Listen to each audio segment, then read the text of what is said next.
Early afternoon at Catholic University, Washington, D.C.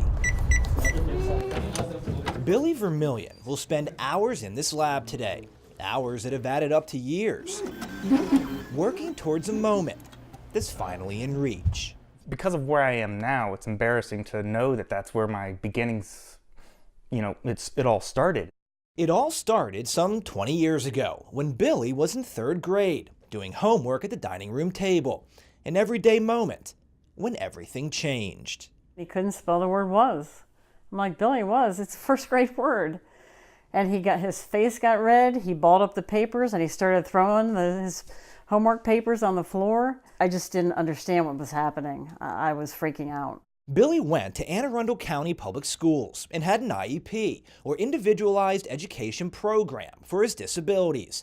That night at his table would set them off on a long and frustrating fight against a school system and the stigmas. He banged his head against the wall repeatedly, and he said this: I'm dumb, I'm stupid, I wish I were dead, I wish I were never born, my 8-year-old son. What 8-year-old goes to school and comes home and does that? I knew I was different. I knew I wasn't keeping up with everyone else. It's isolating, in every sense of the word. Billy's parents pulled him out of public school and went in search of help. They found it at the Summit School in Edgewater, so in reading and math, which specializes in helping students with disabilities. They tested him and they said, Mr. and Mrs. Vermillion, Billy has lots of holes in his reading. He doesn't even know he's supposed to read from left to right.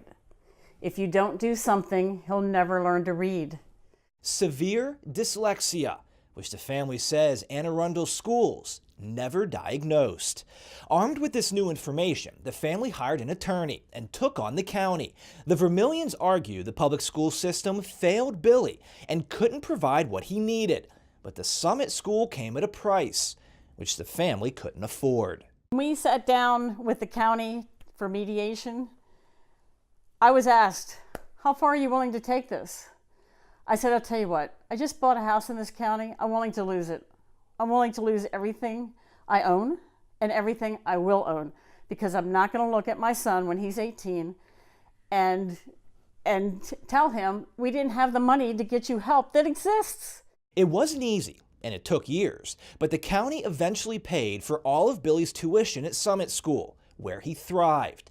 He got the extra help he needed, where software reads electronic documents to him, and where classes group students based on ability, not age. When he graduated from the Summit School at 8th grade, I cried. When he graduated from high school, I cried. When he graduated with his undergrad, he said, Mom, you didn't cry. I said, that's because you made it, Billy. But Billy isn't done. Back at Catholic University, I'm studying to get my PhD in biomedical engineering. It is phenomenal. It is absolutely phenomenal. I couldn't be happier, but Billy has the drive. A drive he discovered 2 decades earlier at this dining room table, where an 8-year-old boy doing a 3rd grade assignment learned a much bigger lesson. Fight as hard as you can for every scrap that you can.